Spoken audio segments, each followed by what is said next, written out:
Dando continuidade aqui, prestigiando a peça Absolvição, aqui no Centro Cultural do Poder Judiciário, eu estou aqui ao lado desse maravilhoso diretor, ator, conhecidíssimo e dispensa maiores comentários, Daniel Herz. Ele que está aí, olha, em companhia de Laura. Eu me lembro pelo menos desde 1992, e 3, eu acho, por aí. Eu sou fã desde Romeu e Isolda, então hoje ele está aqui como diretor. Aliás, fantástica a direção, a gente que entende, né, os tempos e as pausas, e eu só tenho que te parabenizar. Obrigada, Daniel, por conceder essa entrevista e poder falar sobre a absolvição, esse tema tão essencial. Não, obrigado por essas palavras belíssimas. Eu acho que a entrevista acabou. Eu adorei essas palavras, a gente não tem que falar mais nada, não. Não, merecida, e assim, foi um resumo, tá, gente? Pode procurar que tem muito mais que isso. E assim, a absorção, a gente já entrevistou o ator e é aquela questão do tema em si. Fala sobre um tema que é um tabu sempre, no passado, hoje, a gente tem que falar o dia a dia, que é a pedofilia, e claro, de uma situação de religiosidade, que não envolve a religião em si, nem a igreja, a instituição, de alguma forma, mas quem tem a religião boa consegue separar e também não quer esse tipo de acontecimento dentro da igreja. Então, Daniel, eu queria que você falasse do tema difícil, de como isso é visto e da dificuldade até de trazer isso para os palcos. Então, a tua pergunta é ótima, porque quando a gente começou o processo, eu pensei, eu não vou fazer uma estética realista, porque eu acho que, por ser um tema tão difícil, um tema tão doloroso, em que todo mundo na plateia se identifica de alguma forma, ou por ser uma vítima direta, ou por conhecer alguém próximo, vítima de pedofilia, eu pensei que criar uma certa ludicidade em como abordar esses eventos em que esse personagem vai se confrontando com esses padres pedófilos seria uma forma de você criar algum tipo de fôlego interno para o público de poder se envolver com cada história. Então, a relação poética, cênica que tem do personagem com as cadeiras, com essa escultura de padres que vão morrendo ao longo da trajetória dele, eu achei fundamental, porque vai criando uma dimensão de uma metáfora cênica do que esse personagem está vivendo. E, e funciona muito, porque justamente você tem uma perplexidade de uma dimensão não realista da construção desse percurso do personagem, que eu acho que cria o que eu estou chamando desse fôlego de absorção da trajetória desse Do que ele personagem. pratica.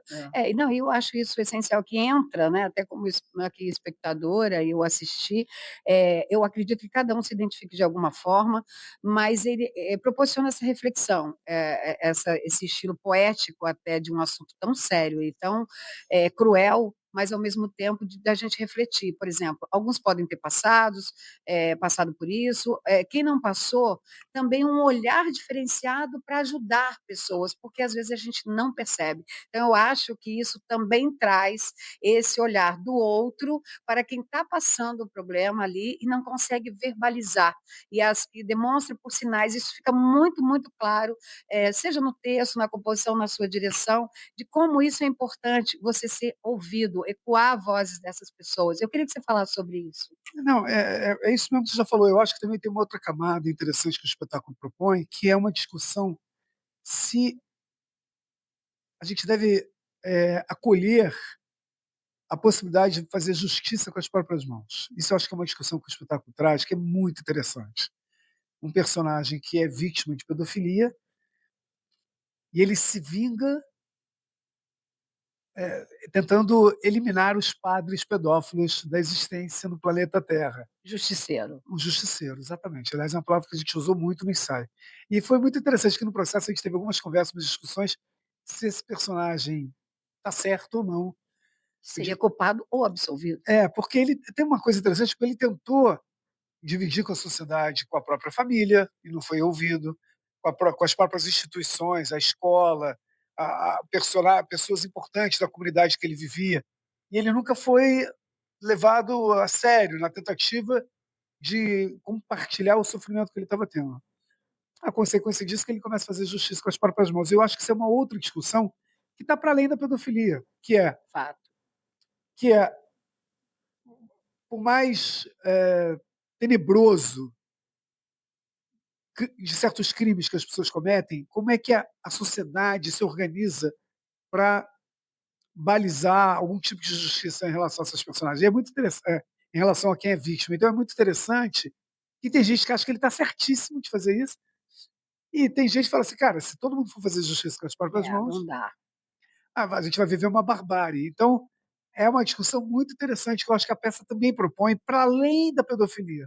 Verdade. Não, e a gente sabe, fazer justiça com as próprias mãos é crime, a gente e tem um lado perigoso também. Hoje, então, com a internet, com uma situação é bom você destacar isso, porque às vezes podem morrer inocentes, que não é o caso, porque aí ele tinha certeza, ele tinha até sido vítima, tipo, olhando ali, ocular, né, testemunho ocular das coisas, mas em alguns casos há erros, né, e a gente com medo sempre dessa vertente. Tecnicamente, não é recomendado, mas é importante você falar dessa discussão além da pedofilia, porque em alguns casos isso, no caso dele, por exemplo, que cresceu sem ter voz, isso ficou. Aí uns vão para internalizar, outros vão para sei lá, uma coisa mental que precisa de ajuda, outros até tentam um suicídio, e aí entra a importância, desse acolhimento que eu acho que tem que ser universal e mais, este assunto, como você bem pontuou, tem que ser falado e discutido. Eu ainda sinto, e eu quero ouvir de você, Daniel, ainda uma hipocrisia nesse tabu que ainda não foi derrubado da sociedade, como se ignorar os fatos fossem modificá-los. E eu queria que você desse uma palavrinha sobre isso, porque ninguém quer falar. Quando vem alguém e fala, de alguma forma vocês também devem ter enfrentado alguma crítica, não só para a questão do crime, mas pelo assunto em si. É principalmente uma justiça que ela é hipócrita no sentido que você tem uma justiça para as classes menos favorecidas e as pessoas que são abastadas, elas conseguem sempre escapar de alguma forma, porque paga grandes advogados, tem sempre você questionar em diferentes instâncias da justiça. Então, tem uma hipocrisia que aparece e que isso aparece um pouco no espetáculo, que é o desespero dele de ser ouvido, acolhido, Uhum. e que isso não acontece. Então, a consequência É o que tem que vir aqui assistir. é ter que vir E assistir. e eu queria que você aqui, pontuasse como foi o convite, ou essa tradução foi feita pelo Diego Tesar, né, eu queria saber como que foi, ele te procurou, como que foi, você também já conhecia o texto, já conhecia os trabalhos do O'Neill, como que foi para você chegar em Absolvição? Não, eu fui convidado pelo Andro. O Andro, quando teve a ideia desse projeto, de cara, Ah, foi do André. foi do Andro. Ele, primeira vez que ele pegou o texto, ele falou assim: eu quero trabalhar com o Daniel. Eu achei isso incrível, achei isso muito especial, fiquei muito tocado por isso. Fiquei muito. Compreensível, tá, Não, a compreensível. gente, ele realmente é um ator muito talentoso. Eu fiquei muito emocionado com a energia desejante dele de trabalhar comigo. Então, assim, eu adorei o texto, achei um texto forte, adoro fazer coisas que têm uma provocação. O André é um ator muito talentoso, uma pessoa muito especial em várias dimensões, como ethos de um artista que pensa o mundo, como talento. E ele falou assim de cara: Dani, desde o primeiro momento pensei em você para fazer essa peça. Isso é uma coisa que para mim foi avassalador. Ah, que lindo. E olha, realmente, você falou uma coisa maravilhosa do Andrew, que ele também é ator de televisão, de novela. E por que que eu falo isso? Porque ator, ele é ator em qualquer segmento, ele se adequa, mas quem é ator genuíno, ele funciona em qualquer segmento. E aqui está diretor, ó, que briga por isso, que eu sei. Obrigado, obrigado. Querido, obrigado. Vamos Obrigado ficando pelo por espaço aqui. aí, tá? Obrigado pelo espaço. É sempre importante a gente poder dividir com o mundo as obras que a gente Sim. acredita que são Não, importantes. isso e é muito importante. Obrigada a você pela concessão de entrevista, foi uma honra para mim. Não preciso traduzir mais, mas aqui estamos aqui, se tiver algum debate, alguma coisa, seja nessa temporada ou em outra, pode nos convidar. Obrigada, viu? Venham, venham. E venham assistir, gente, conferir se eu estou falando aqui a verdade. Por favor, se eu vou ser absolvida também. Obrigada. Obrigada, Daniel.